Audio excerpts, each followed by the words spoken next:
Okay. Good evening, everyone. My name is Jakob Music. This is my first podcast. We're going to be covering a variety of topics. Anything from pop music and celebrities to very important world political issues. And today, on our pilot episode that nobody will hear, is my good friend Elizabeth. How are you? I'm doing well today. It's kind of tired, but I'm doing really well. Thank I you. know, because your life is so difficult. Elizabeth does a lot for me. She was very supportive. I had my last Spanish final of my college career, and Elizabeth helped me all the way through, and I couldn't have done it without her. So, Elizabeth, how has your week been? Tiring. I help you with everything. I enjoyed it, though. I got a lot of cleaning done. I saw a humongous spider in my laundry room yesterday.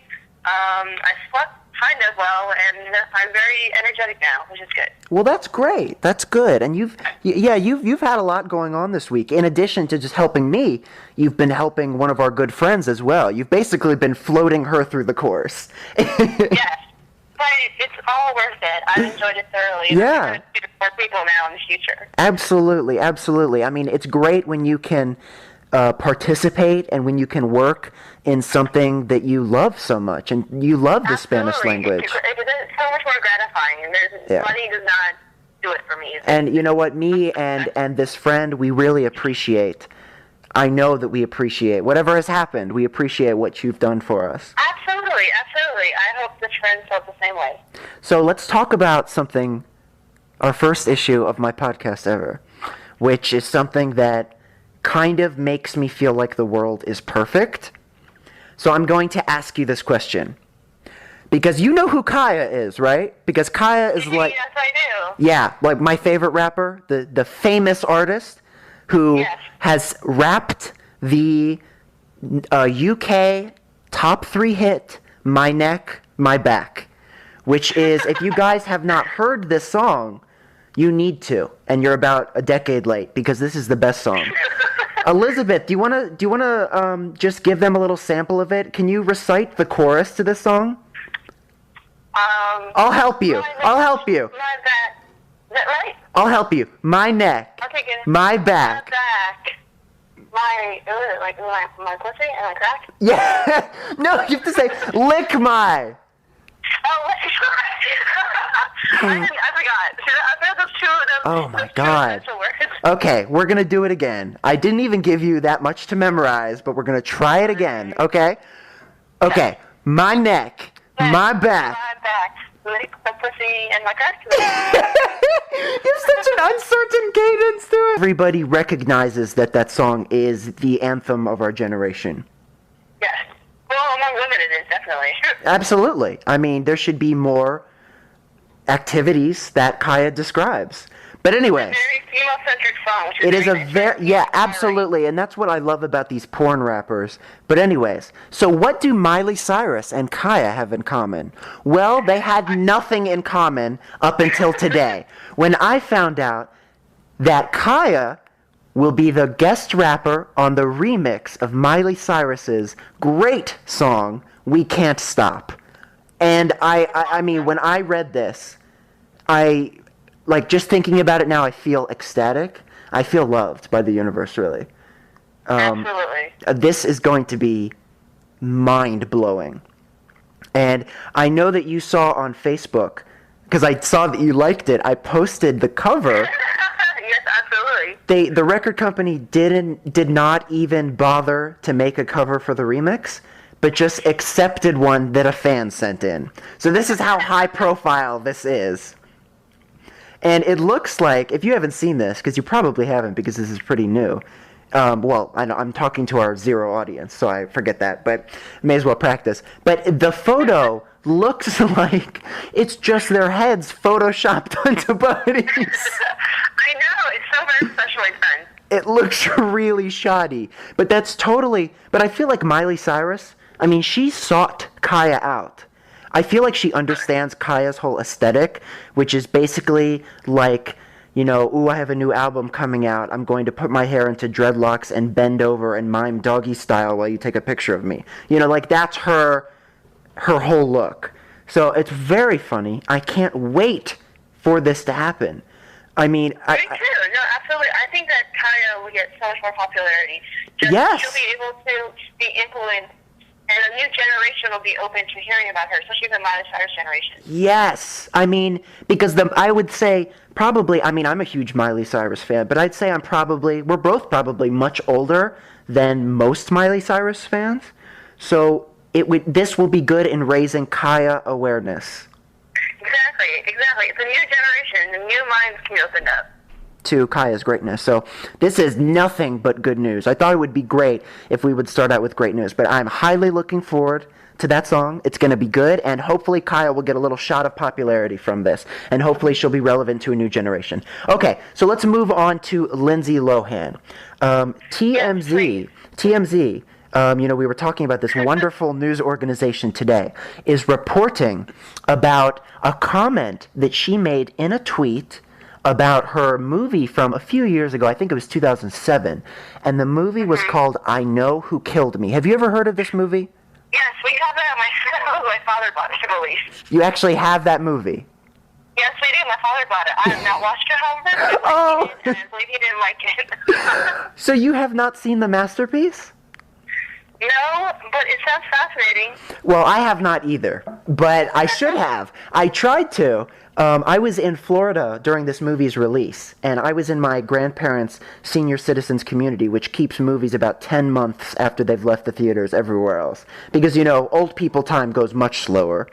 My grandfather said, what movie do you want to go see? And I said, oh my God, we have to go see the new Lindsay Lohan film, of course. And I could not convince either of my grandparents to go see it with me. So I ended up not seeing it. But the reason that this movie is relevant again today is, as we were talking about earlier today, Lindsay Lohan's birthday was earlier today. So she was allowed from her rehab center called Cliffside Malibu, she was allowed to go onto her Twitter account, and she tweeted, a fan back. This fan had said, in celebrating her birthday, Lindsay Lohan, can you please tweet me? I seriously watched I Know Who Killed Me twice last night. So you would think that Lindsay Lohan would, if she were to respond back, would be like, oh, that's so sweet.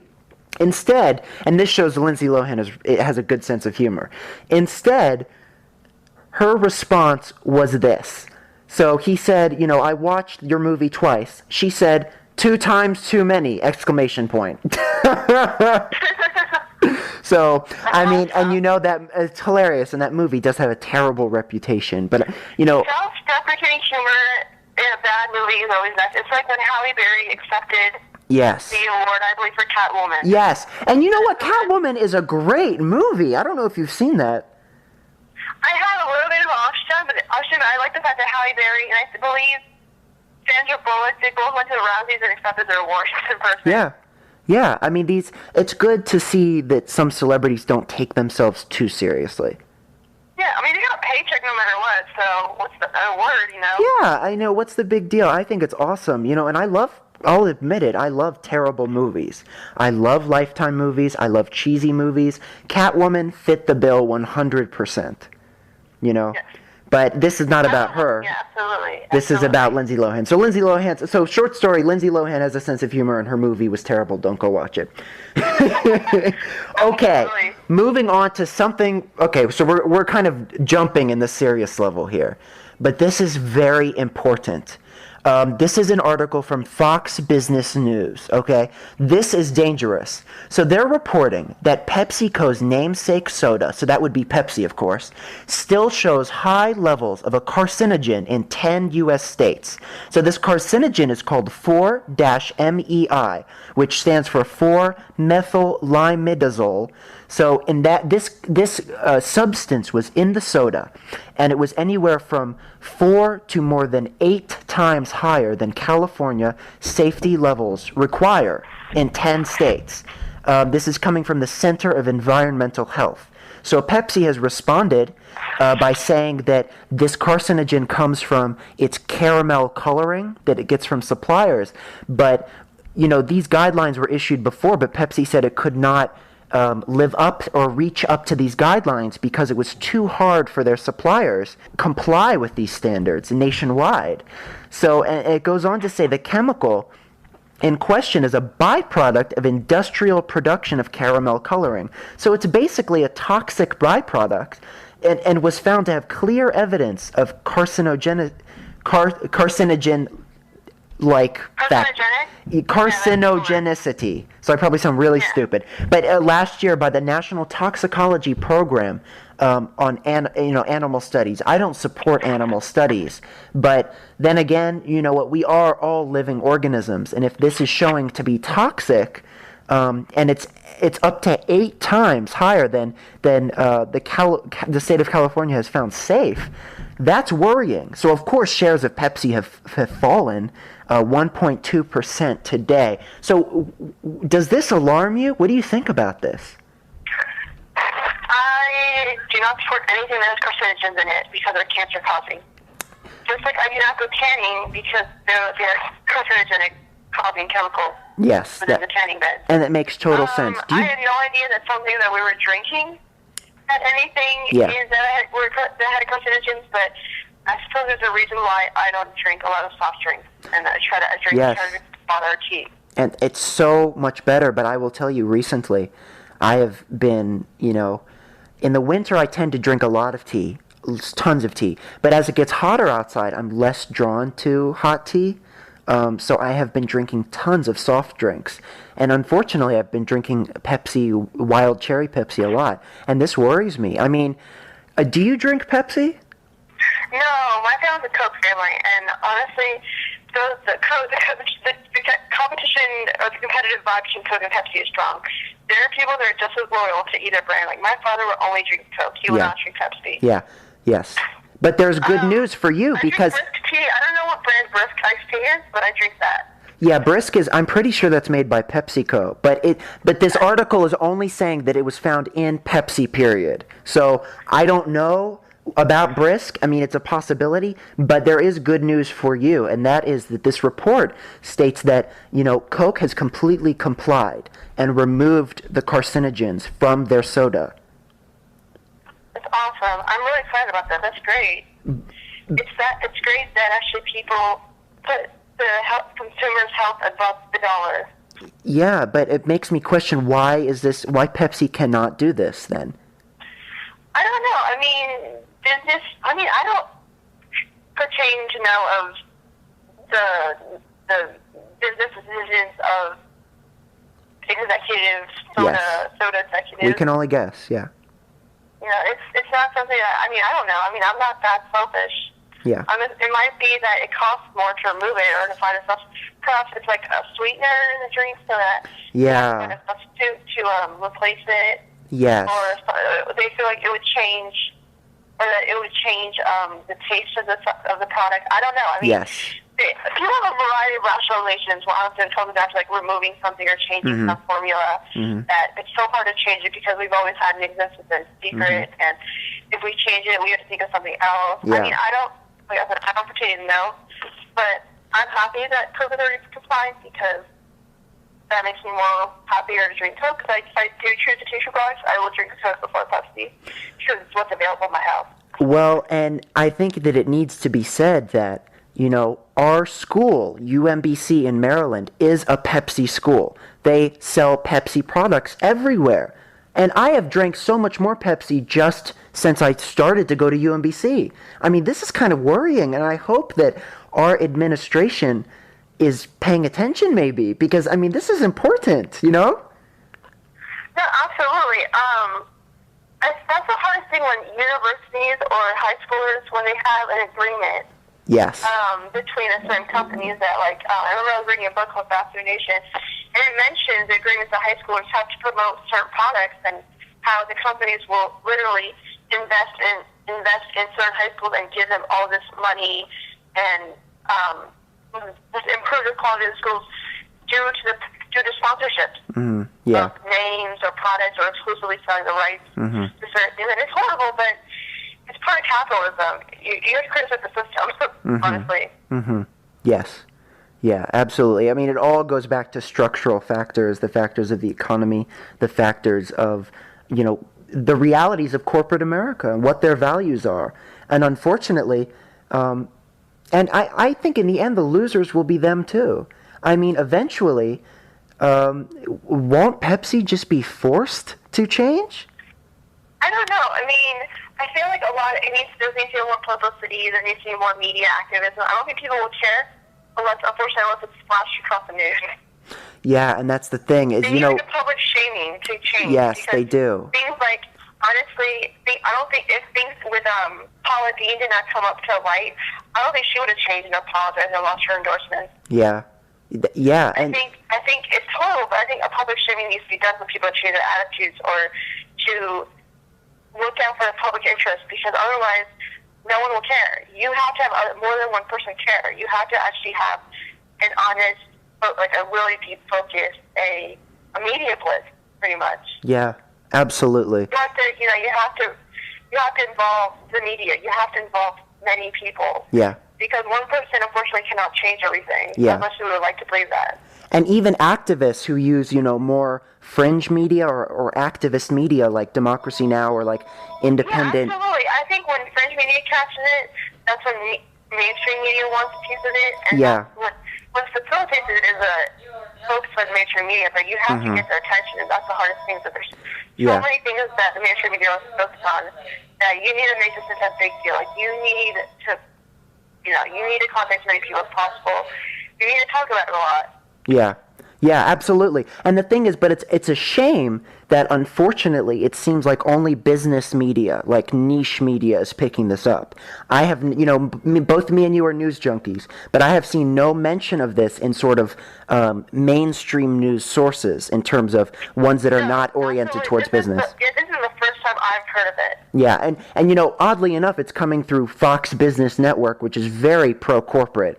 Although CNBC is giving them a run for their money these days, but, obviously they're unabashedly pro-capitalism. So it's interesting that it's so serious, and, the journalists there are so worried about it that even they write about it, Absolutely, absolutely.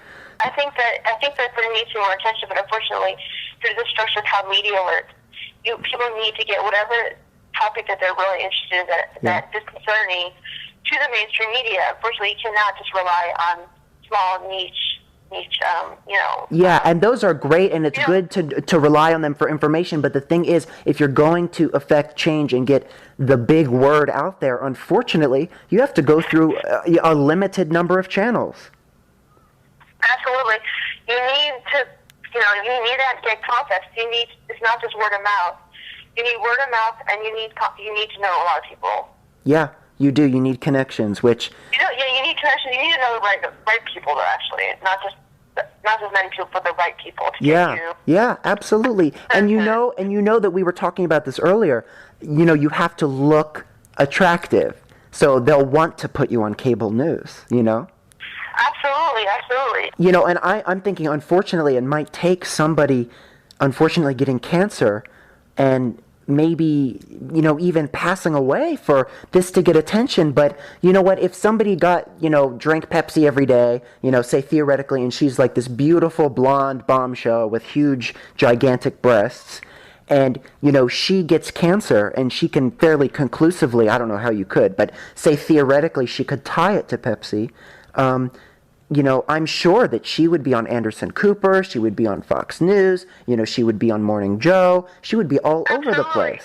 Appearances matter in this respect. Someone who's attractive will get more attention than someone who's just, obese and, has been drinking Pepsi for all their lives. Because people automatically be like, that's why you died. Yeah, well, they could... 200 pounds. Yes, and if somebody... Yeah, and if somebody's obese, they could just say, well, you're just fat, that's why you died, and... Right, absolutely. No, a blonde bombshell who is maintaining her size 2 figure and weighs 110 pounds and double deep breasts, she will get the attention, and she'll be on all the news.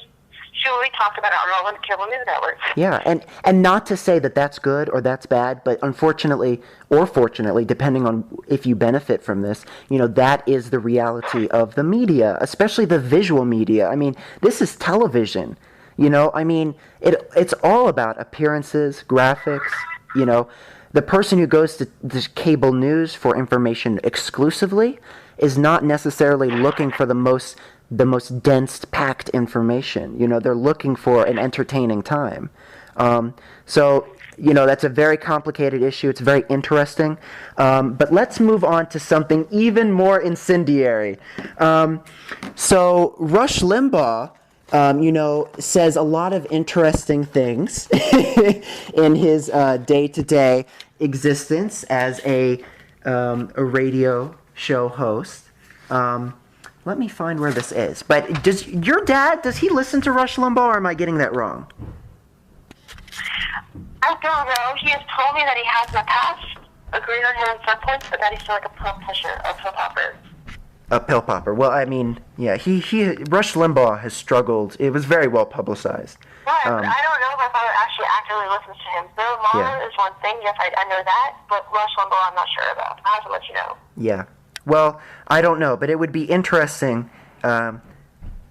to hear about that, because I know that your dad is open about speaking about a variety of issues, even if they're controversial. But so Rush Limbaugh, this morning Rush Limbaugh was talking about Egypt.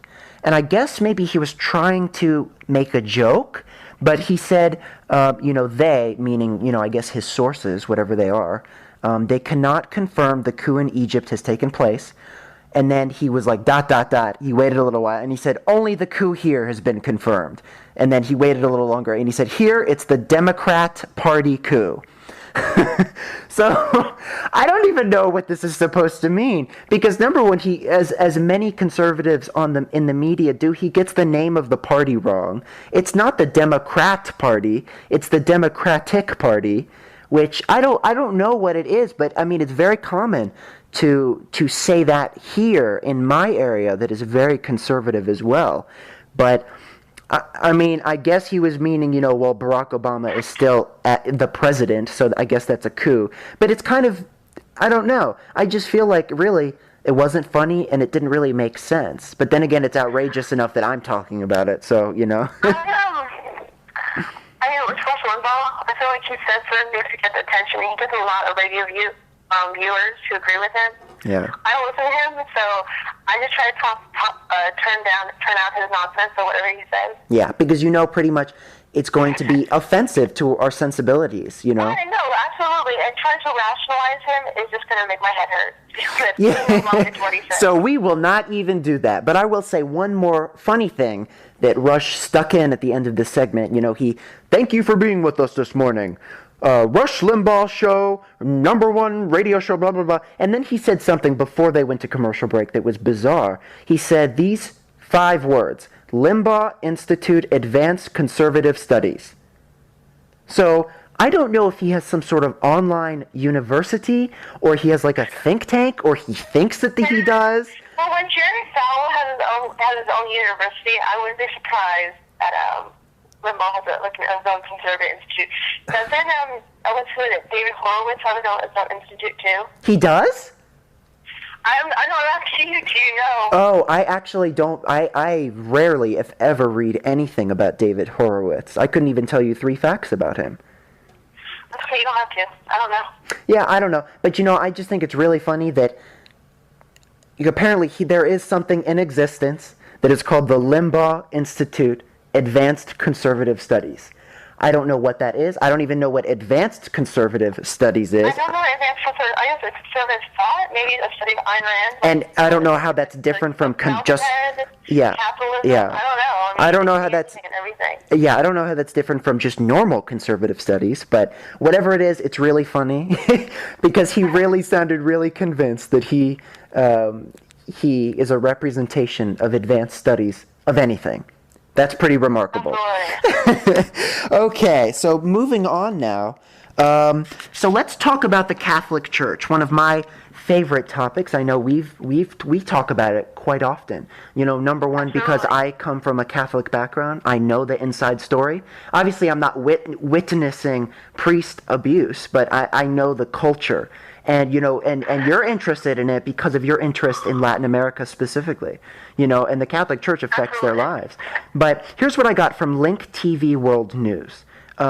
So the latest, in the past 2 decades, it seems every month or every other month there is another diocese which is the Catholic units. Like, it would be the equivalent to the secular district. So these are basically Catholic districts. So it seems there's a new district in the news every month or every other month because priest abuses of sexually of children is coming to the surface. And this time, today, it's in Milwaukee. So 6,000 pages of documents that the church had recorded have been released. I don't know if the church released them. I don't know if they were just released by some sort of whistleblower. But it does reveal the story, which we have found to be the standard tale from the heartland of America all the way to Ireland, and the world, which is priests are found to be abusing children sexually because parents come forward and talk about it. They complain about it, and very rightly so. But while they should be going to the police, unfortunately, religion as a system inculcates group mentality, but also group loyalty. So the first thing they go to is the priests. They go to the source of this. And so the diocese catches hold and finds out about this, and then just moves the priest from parish to parish or diocese to diocese. So they're just moved around the country. They get no repercussions. Some of these people, it has gone on since the 60s and 70s, and they have not been brought to justice. And I'm not even worried. Well, I'm not even worried about them being punished. What I'm worried about is, number one, the concerns of the abused were never validated by this institution that broke their trust so much. But also, it's kind of shocking that the parents would not go to the police first, but because, if they did go to the police, this issue would be taken care of. But instead they went to the diocese and the priests were just moved around and it was covered up, So in this 6,000 pages that was released on the Milwaukee diocese, there are files on 40 priests. So this reveals something particularly tragic and jarring. It details the abuse of 200 deaf boys who were molested by one priest. Deaf? One priest molested 200 boys who were deaf and potentially could not communicate what was going on. That's horrific. That's horrific. I mean, that's unconscionable. That's as horrible as molesting someone who is mentally incapacitated. Yeah. Obviously, because they cannot consent to it. Yeah, absolutely. This is just, oh God. I mean, as a non-Catholic, we've been hearing about this stuff our entire conscious lives. What is this? How does this change your view of the Catholic Church? Or actually, if it's been here all along, how has this molded your view? It makes me very, I will tell you this from personal experience, obviously. It makes me dislike organized religion a lot more. Yeah. It shows the hypocrisy of people that pretend to be so devout, and then you see the true colors later on. I feel like the more devout you try to be, the more hypocritical you are behind closed doors. Yeah, absolutely. I mean, and so the little news clip went on to talk about these different cycles of abuse. And the cycles of abuse are the same whether it's in a family or whether it's in an institution like this. And, they get moved, they do it again. They get moved, they do it again. And, the church would come out and say, well, once they were caught, that what they would do in between moving them is they would, quote, send them to treatment. But the church did not elucidate what that would be, at least in this news clip. And I just wonder, is that some sort of faith-based counseling? Because it just doesn't stand up to the rigors of science, unfortunately. And our criminal law system is based on science. So I'm not criticizing that if that's what it is. But I mean, we don't know what treatment is going. I don't even know what treatment would work. I mean, I've heard that there's no treatment that works. I don't know. I mean, for me, honestly, I remember when I heard about sex offenders who routinely offended, especially the offended, they would violate young children. The one thing that I remember that they eventually did in prison was chemical castration. Oh my God! Do they still do that? In Korea, they do. They did this for one person. I believe he was accused of repeatedly molesting young children. They chemically castrated him. Wow. That's interesting, and I'm sure Saudi Arabia. Well, actually, no, because men get away with everything in Saudi Arabia, so never mind. But No, yeah. so I'm not even going to talk. I'm not even going to conjecture because we know all about Saudi Arabia. But this isn't Saudi Arabia, guys. This is the United States of America, and this is Middle America, supposedly the haven of the Bible Belt, of Christian and American morality. But you know what? This is just showing that what appears on the surface of an institution is not always what it seems like. But at this point, I mean, who is the Catholic Church kidding? I mean, it's just bizarre that more people don't leave the church to see that it's rotten to the core. And you know what?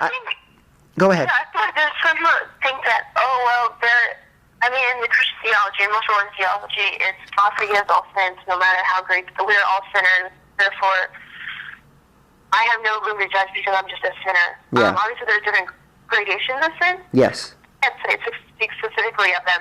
However, I'm more disillusioned now with the amount of hypocrisy that goes around. Yes. The most hypocrisy of do as I say, not as I do, and I'm so religious, and yet I do all these things that are supposedly banned on our religion. Yeah. Yeah. And you know what?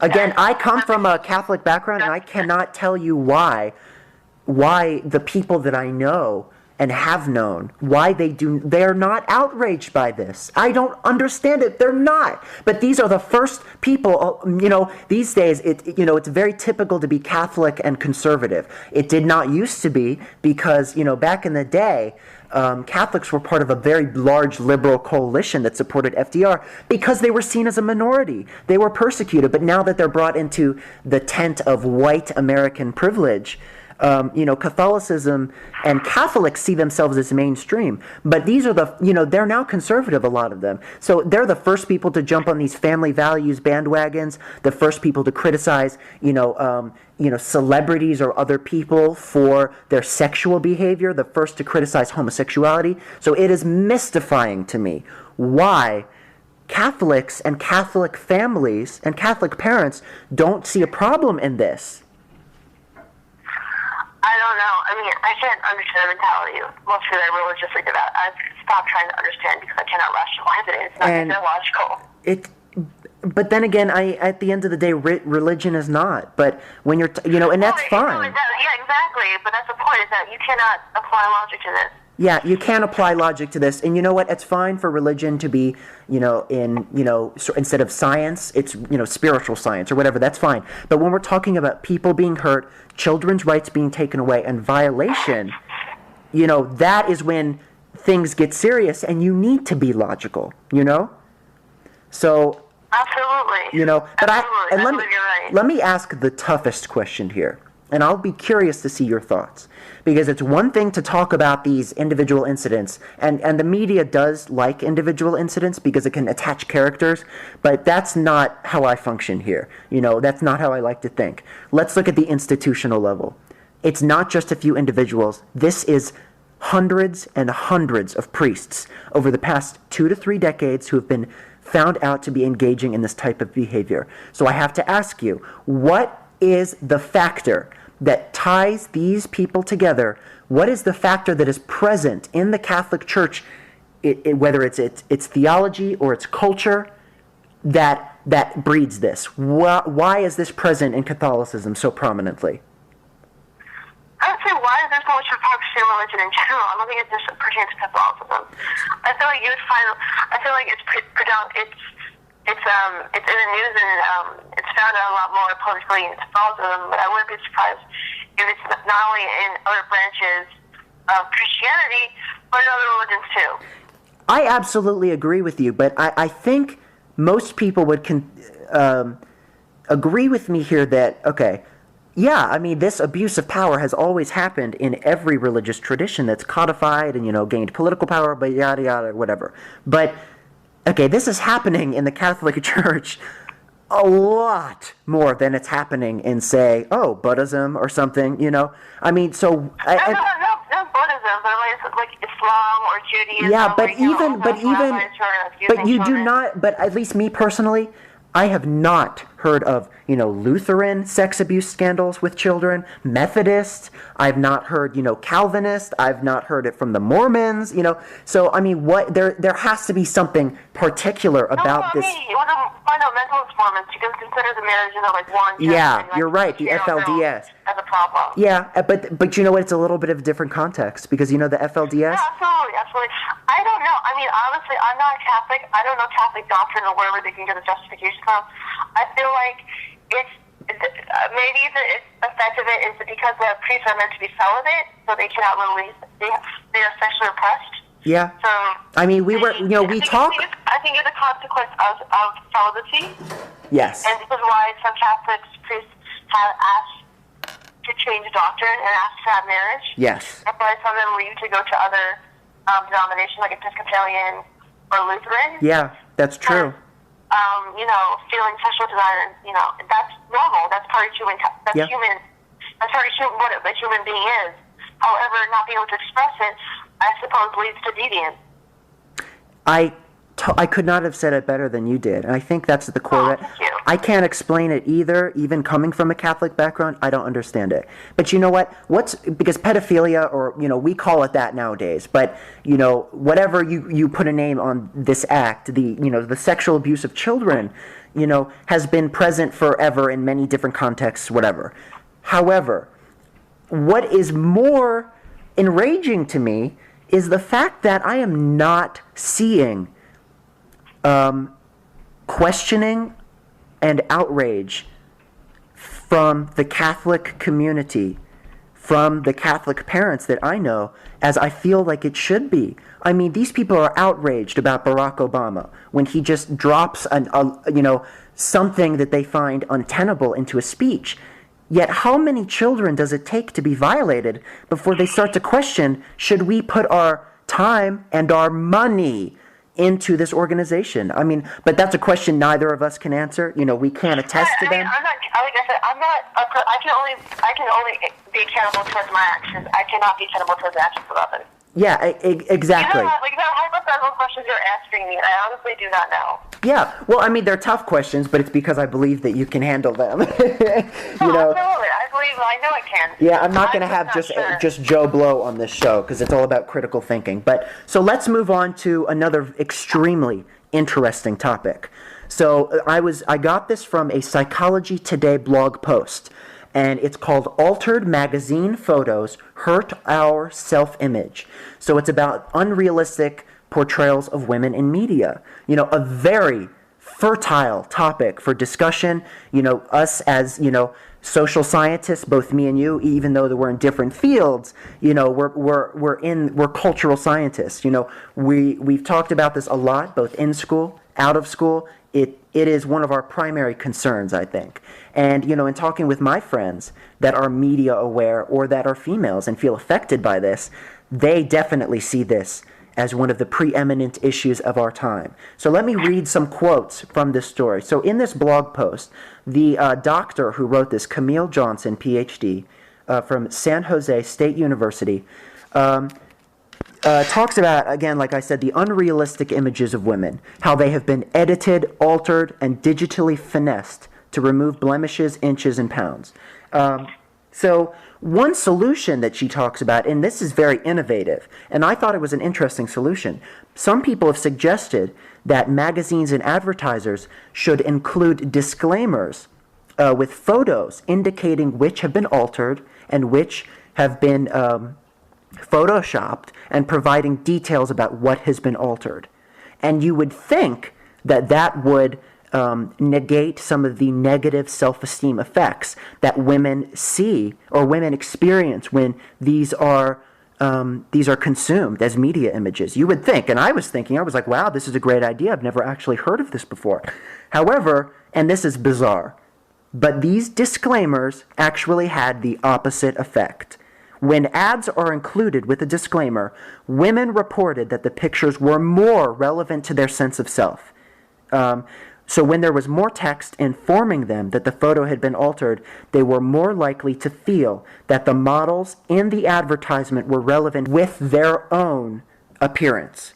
So basically, when you state on an ad, and you make it clear that something has been photoshopped, something is unreal, something is a falsehood, or it's a construction, women are more likely to allow it to affect their sense of self.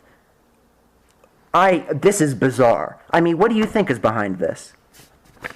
I actually have no idea. I mean, it's weird because so many women are so different. The psychology of women is very fascinating. I want you to take a course in psychology of women because I find that some things that affect me don't affect my friends, and some things that affect my friends don't affect me either. I feel like the idea of self-esteem and the female mind, the female psyche, is such a complex topic. Yes.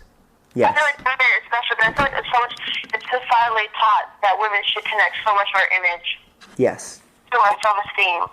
Yes.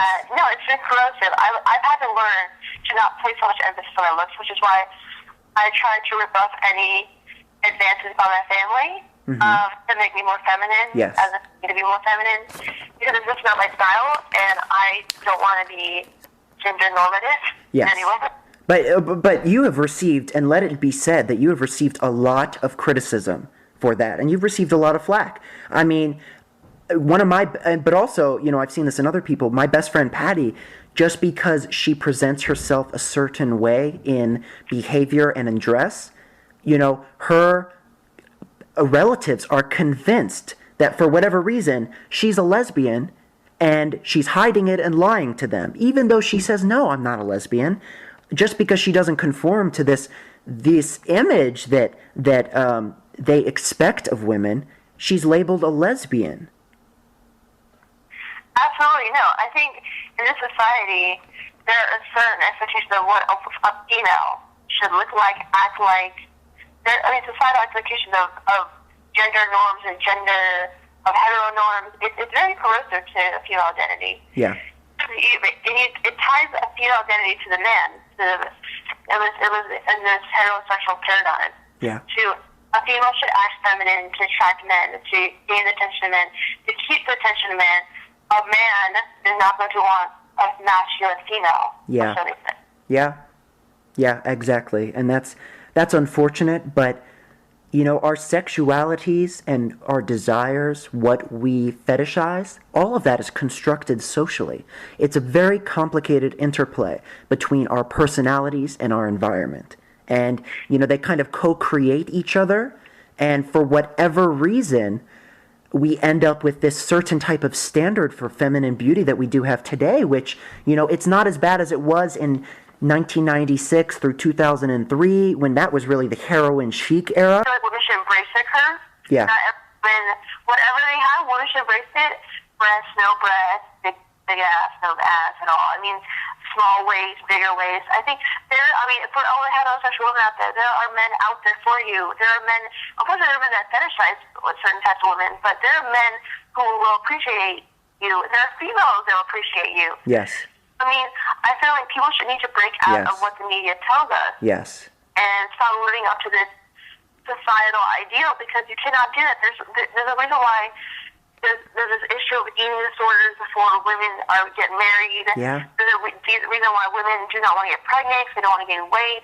All these issues are problematic, and I think women need to get outside of themselves and focus on their own happiness. They should not have their happiness depend on someone else, particularly a man. Yes.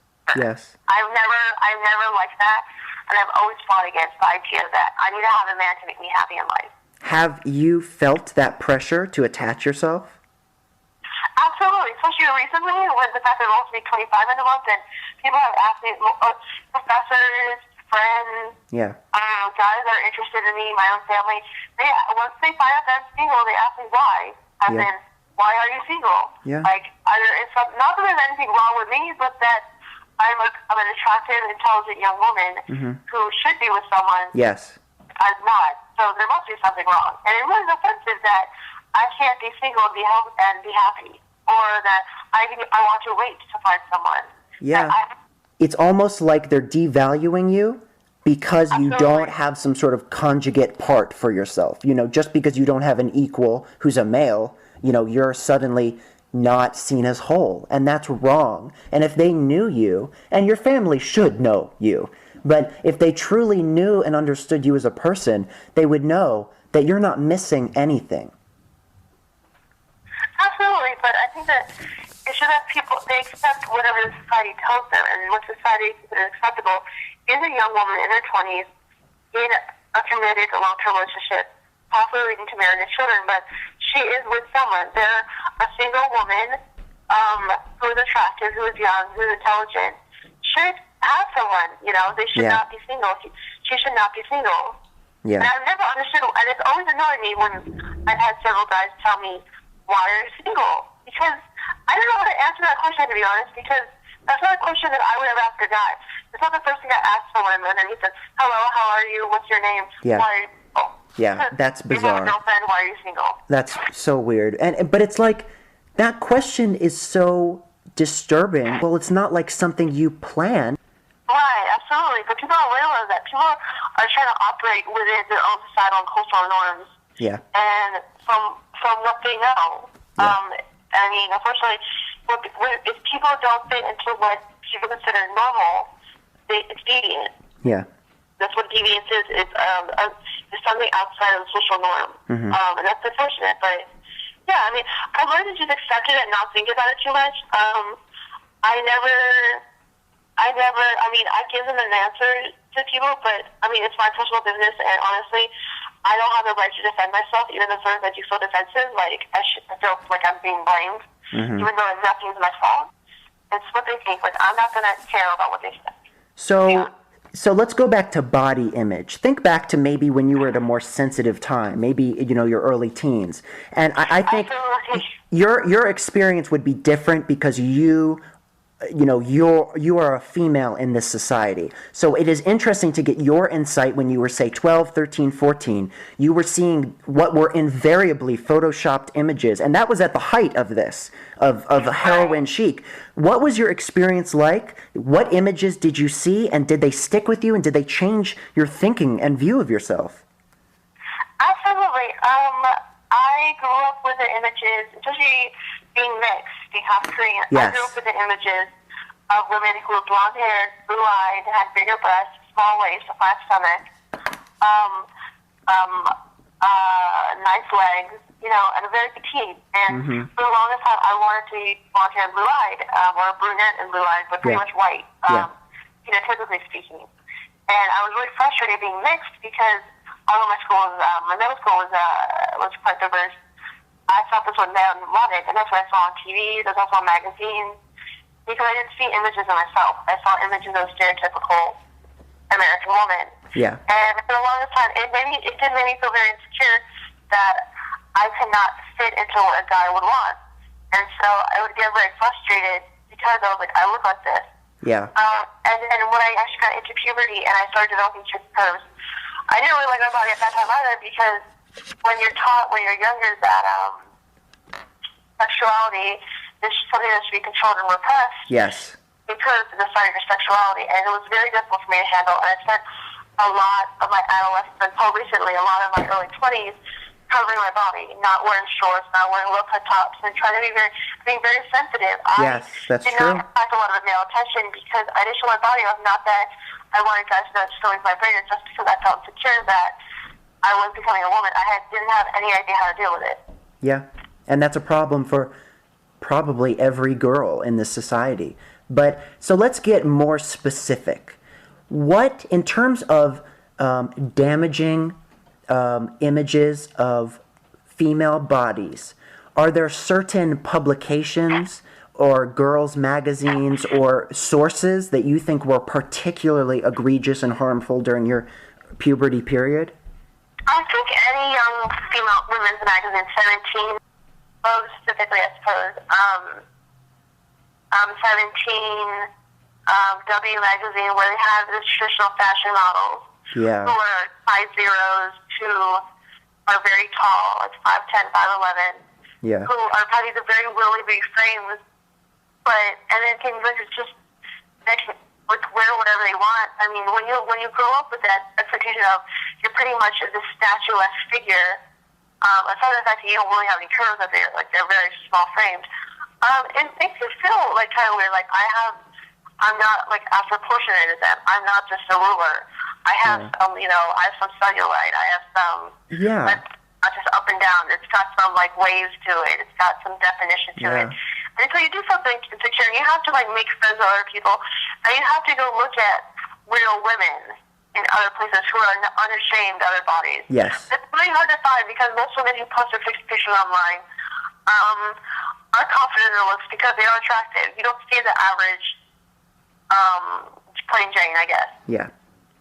And really, attractive, we have to remember that that's very relative. Attractive literally means, what other people find desirable. So whether you're attractive or not is not based on some quality inborn.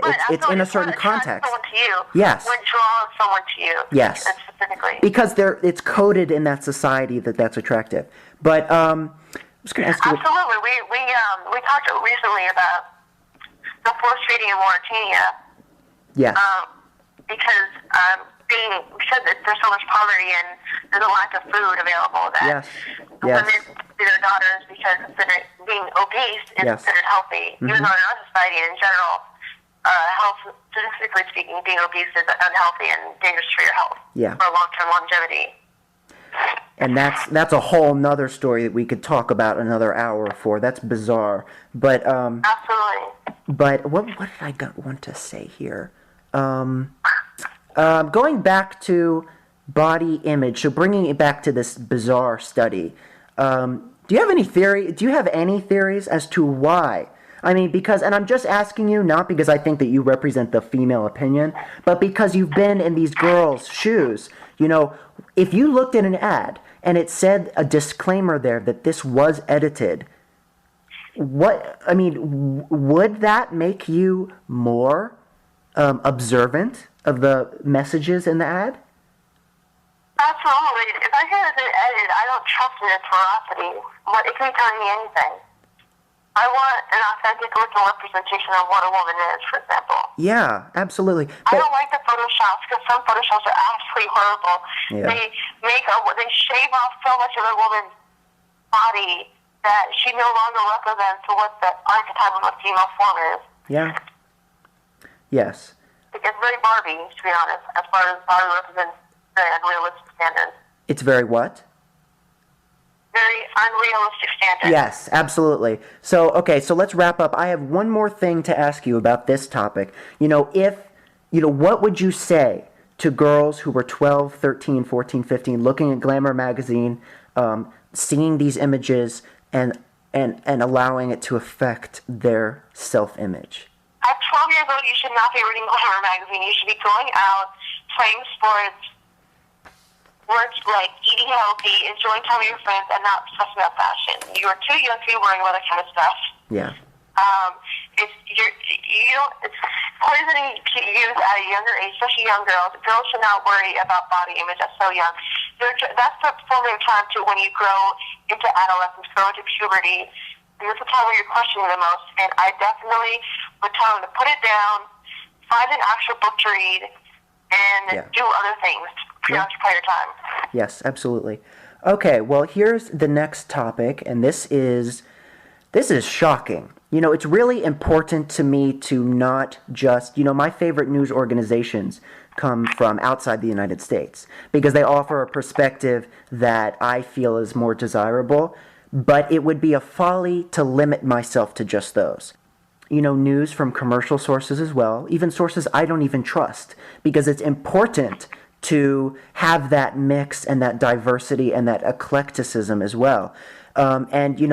Including conservative news sources. I will disclose I am on the left side of the spectrum, and I am really far, but at the same time, that does not stop me from conceding that conservative critics have a point. And I think with this story that they do have a point. I found this on Twitchy.com, which, do you know who Michelle Malkin is? Absolutely. I used to read her site when I was in my early 20s and late teens. Late teens as far as being 18 or 19. Yeah. So, that's interesting. So we'll have to talk about that after we talk about this. But so Michelle Malkin, I think fairly recently started this new website called Twitchy, which aggregates a lot of the buzz stories that are being retweeted by conservatives on Twitter.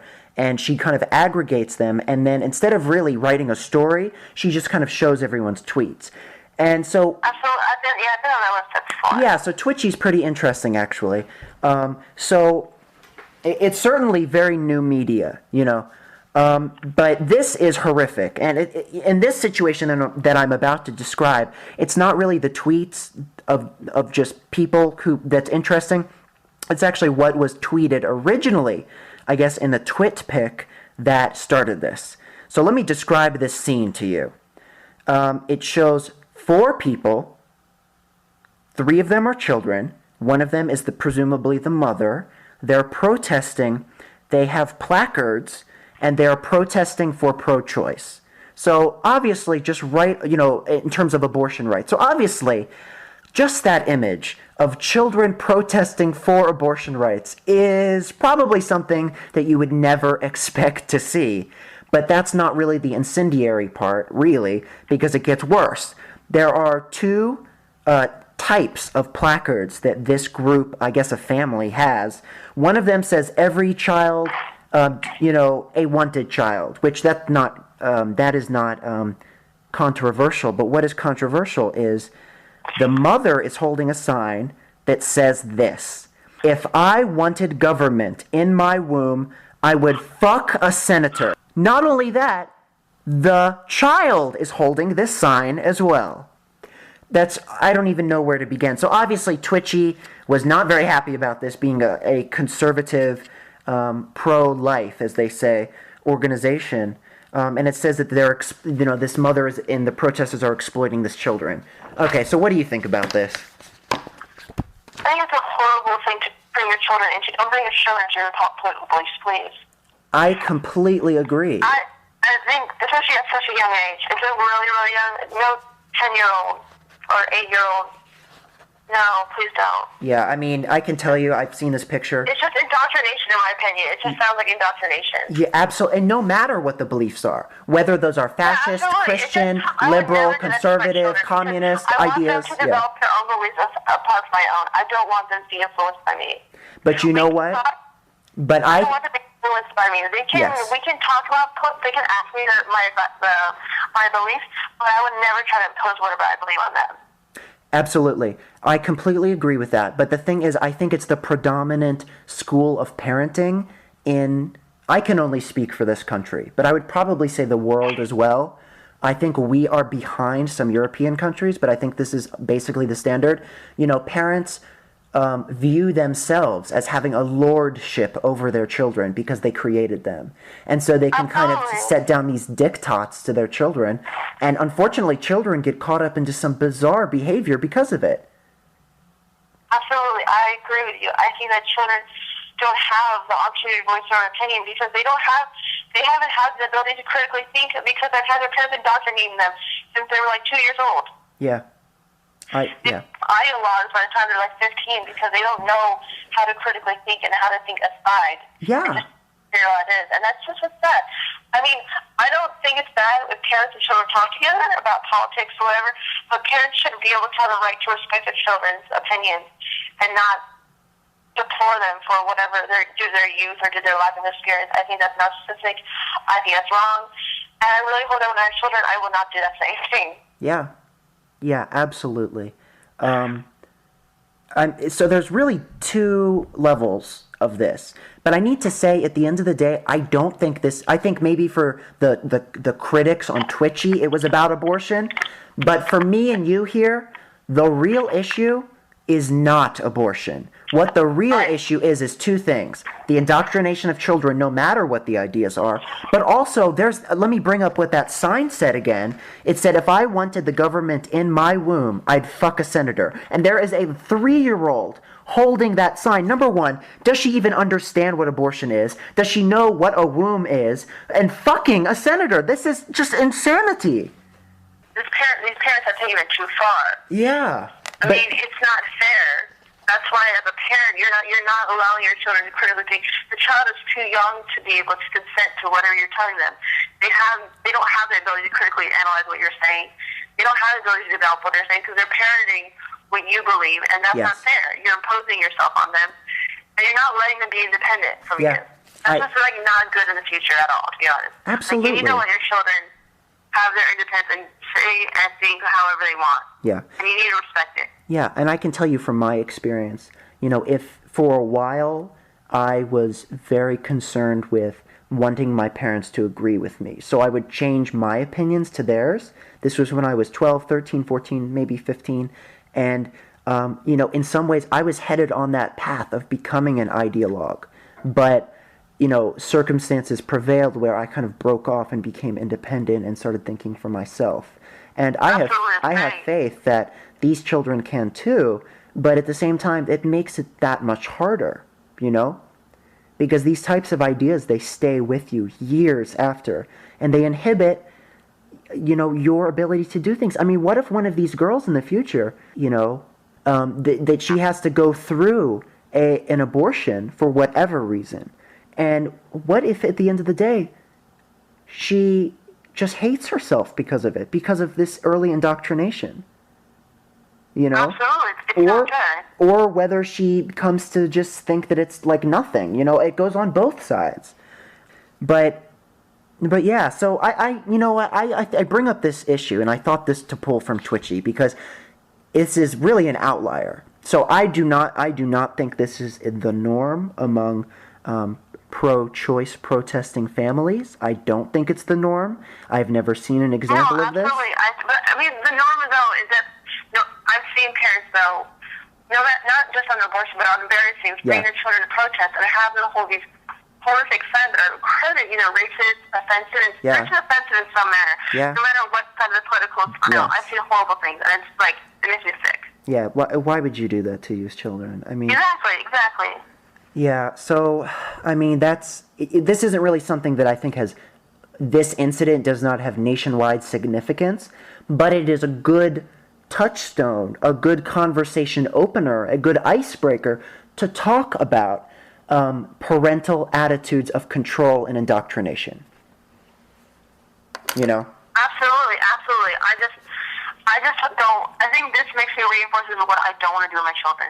Yeah, I mean, if anything, you can only be blamed if you do not learn from the mistakes of other people. Absolutely. I think you're responsible for how your children turned out, and that kind of respect in the sense that this is what you did, now you have to own up to it.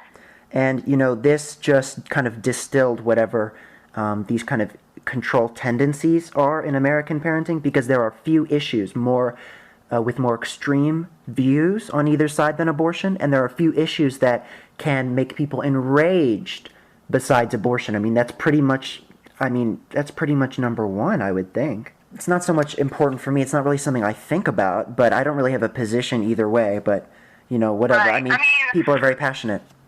After my friend got pregnant, I remember I supported her on her decision. I personally am mixed on abortion, but I wanted to be there for her, and I would have done anything for her at that point. Yeah. I wanted her to be well-informed and to make whatever decision that she wanted. Yeah. I think it depends on each person. Personally, I would either if I got pregnant right now at this moment, I would either have an abortion or adoption, because I'm not ready to be a mother, and I have no ability to take care of my child. Yeah. And I think it's unfair to have a child when I'm not prepared.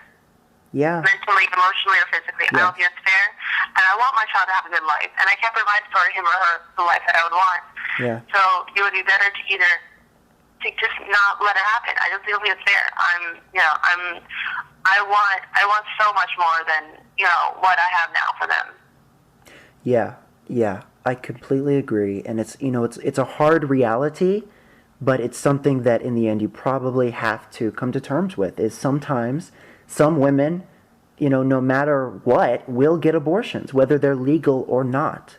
Absolutely. I think making it illegal, just like making gay marriage legal, people will still do it. I don't think that, just like making drugs illegal, making it illegal makes it like a focus their food complex. People want to stick it out more because there's this illicit quality to it. Yeah, and things like when talking about drug and alcohol policy, I really am a believer of the forbidden fruit syndrome, which basically, because these things are banned, because they, children don't have exposure to them before, they can easily be led into situations like parties or social gatherings where people are using a substance. They have no idea what it is. They've never, seen it. They don't know anything about it.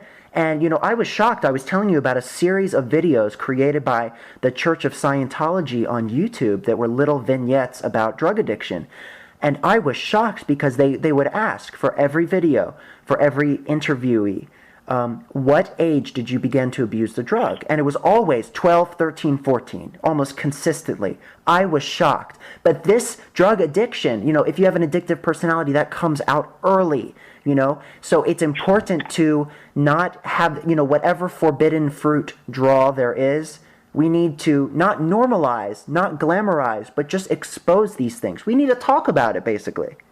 Absolutely, but the problem is that we don't talk about a lot of things, unfortunately, in society. Yeah, well, we've gotten a little bit off topic, so let's get back on track here. I have an article from NPR, and it's talking about the Democrats' strategy to have electoral victory in Texas. So I don't know if you remember, but there was a lot of conjecture in the 2008 election that for the first time in a long time, Texas would place its electoral votes for the Democratic candidate. Now, that did not end up happening, I don't think.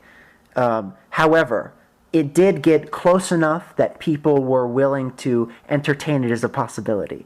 And, a branch of my family is from Texas, and I will say it's pretty unconscionable that that would ever happen. But demographically, the shift of Latinos into many areas in Texas, these pollsters say, demographically, it's unavoidable that there will be a Democratic majority in the future. So this is very interesting. The article, it does cite the fast-growing Latino population in Texas as the origin of this. But, of course, this demographic, however inevitable they may say it is, the Republican candidates have won 100 statewide elections in a row.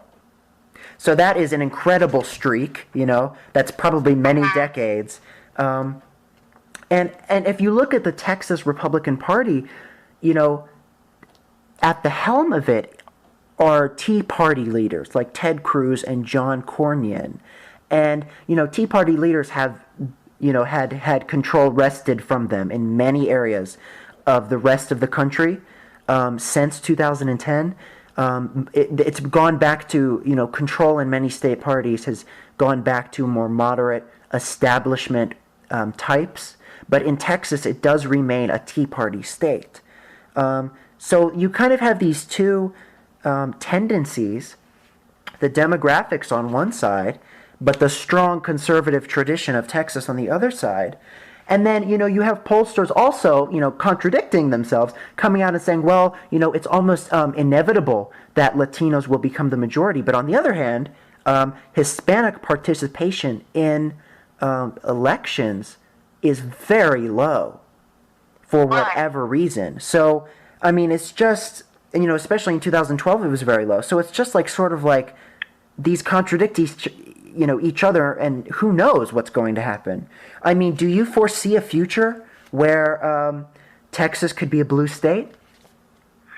Absolutely, yeah, with the influx of Latinos, especially because aside from Cubans, most Latino Americans, recent Latin immigrants from Latin America are very liberal. They're socially conservative on certain aspects as far as traditional family structure goes, but as far as economic policy goes, they're not like 70-30 Democratic Party. Yeah, I see that happening, but I know that with the Catholic, I believe that just like with African Americans, who are a lot of them are religious too, I believe economic concerns trump social conservatism. And economically, they are leftist for the most part. Absolutely. Yeah. Absolutely, you're correct. A lot of Latino immigrants come from war-torn nations, but they come from nations where there have been strong, suppressed, but very long heritages of leftist movements, and they bring that legacy to the United States. Absolutely. I think they're disenfranchised, so I believe that they do take advantages of whatever I mean, the Democrat Party offers them the economic advantage we desire, the economic, the better opportunities, the economic ability to improve their life. I think that's very attractive to many who suffer so much who've had nothing. That supersedes any conservative thing they have as far as social mores go. Yes, I agree. So I guess that I could see it going both ways. There is compelling evidence. I don't particularly. I'm not hedging my bets on anything. I don't really care. I know that there are very conservative viewpoints in Texas. I know that it has a large legacy of racism, of slavery, of lynching. It used to be a part of Mexico, but now it's the United States, and people are outraged when Latino culture penetrates the border, which is absurd.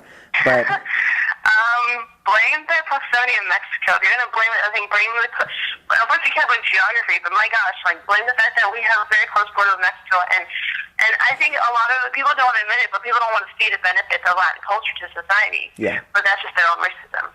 Yeah, I mean, and it's just even if you just you're a history major, you're studying history. If you just, I don't know if most. I mean, honestly, don't rely on me on history because I did my major because I was allowed to do research and write and read, and I love doing all three. Not that I know a lot of things about history specifically. Okay, so maybe I won't call you our historian then. No, not yet. But we conquered, annexed half of Mexico in the Mexican-American War, and that included Texas. So it's just kind of weird. It's always struck me as very odd, ever since I was a young kid, that when I came back to America, when I was conscious and old enough to understand what was going on, and, people would talk about Latino immigrants disparagingly, especially, in the South and in the West. And it's just, I don't know. I mean, historically, who is surprised that Latino culture is seeping through this non-existent border? I mean, I don't know. I don't know. I mean, this is something, I don't know why people should be surprised, but then again, I'm always surprised by the ignorance of many people. Yeah. Yeah. Yeah. Unfortunately. Yeah, and it shouldn't surprise us. I haven't been yet surprised that. I'm not surprised by the ignorance. I'm just surprised what people really don't know. I agree with you. And also, that Republican, Texas Republican Party that has won 100 elections in a row, they control the legislature, and they are introducing measures to redistrict, and they're redistricting in a way that these Latino constituencies will be the least powerful and the least consequential voting blocks that they can, and that is sad. But it is one of the few. I think instances of political corruption in our society that is so openly viewed. I mean, people don't even try to hide. I mean, on the last ballot, we had a horrific proposal to redistrict by it was coming from the Democratic Party of Maryland, and it made no sense. It was. But I don't understand redistricting in general. Redistricting is all trying to get elected. The Democratic Party must be corrupt if they think. I'm so glad that did not pass. And even though Barack Obama did win, I'm glad that the Democrats did not get their way on the ticket on that, at least in our state. Because, even Democrats were talking about how ridiculous this seemed. I know probably not everyone who theoretically in our pool of 0 listeners know about Maryland geography, but there was this proposed redistricting plan would lump Baltimore City in one district that includes also Baltimore County, and then 2 counties to the west. But it wasn't even whole counties either. It was slivers of counties. It's just the reason for this. It's just so blatantly just devoid of any practical application. There was no need, in I think most of these cases, for this gerrymandering. Absolutely, but I don't try to understand politics anymore. Politics. Well, politics is politics, but And then finally, well, let's wrap up about this. The last thing it says about the gerrymandering is, demographic changes can only be held back through creative cartography, gerrymandering, for so long. At the end of the day, they cannot stave off change. It's inevitable. However, the Koch brothers, very famous funders of conservative causes in America, have pledged $8 million to the Texas Republican Party to do two things: to support this redistricting measures. Do you think it would ever work? The Koch brothers have pledged $8 million to the Texas Republican Party to try to attract Latinos into the fold. Do you think that would work? No, I don't know. Money will not do anything. Party platform, party ideology has to change. Yeah, and they're Money doesn't do anything. They're not Cuban. Yeah. I think we're going off for one ethnic group. We're just assuming that everyone will fall through. And that's generalization. Yeah, when you bring up Fidel Castro and communism, that doesn't resonate with any expatriates except Cubans. That's an issue connecting with Marco Rubio because he's Cuban and he's privileged. Yeah. Yes. He's American, he's privileged, and he does not connect with the average farm worker from Mexico. Not at all. And mainstream outlets and outlets like Fox News, which pretty much some have said, to use a Fox trick, some have said that they basically function as a mouthpiece for GOP talking points. They equate Ted Cruz with Latinos. And they think by an elevation of Ted Cruz, they pretty much just assume that Latinos will go along with it of any stripe. But Ted Cruz does not speak for all Latinos. Absolutely. He doesn't even speak Spanish that well. No, you speak Spanish better than Ted Cruz. He had like a debate with like a white dude who spoke better Spanish than he did. Oh, the white dude God. lost. Oh, God. And we supported Ted Cruz because he's Republican, and apparently he has enough Latin cred, as in like I think his family is also Cuban, to be honest. Yeah. But he's not too Latin because he doesn't speak Spanish fluently. Yeah. Yes. So it's like Latin, the token Latin. Like we have a token Indian, Bobby Jindal, the Republican Party. This is probably very controversial, but it's like he's the Uncle Tom of Latinos in politics. Absolutely. And Fox at first, if you were paying attention to the media the day after the last presidential election, Fox was going crazy, but also CNN, I think, too, about that, the Republicans, it's like they immediately drew the conclusion that Republicans lost the election because they were not able to attract enough Latino voters. And so they immediately began to sort of idolize Ted Cruz. But now that there is substantive changes to immigration law that are being proposed, Fox News and conservative media has totally backtracked. They've turned against Cruz, and they're really trying to frame him as like a pariah for supporting immigration reform. So it's all bizarre. It's very complicated. So we should stop there for tonight. But this was the conversation and just the ease. You're really a natural. I am really. I'm so happy. Well, I'll just let you know from my perspective, you did an amazing job. Well, thank you. Thank you. So many ideas that were brought in, and you speak articulately. I am glad to have you as a panelist, and I'll definitely bring you back. But absolutely, that's fine. So, any last words that you want to say to anybody, and if you want anybody to know how to contact you?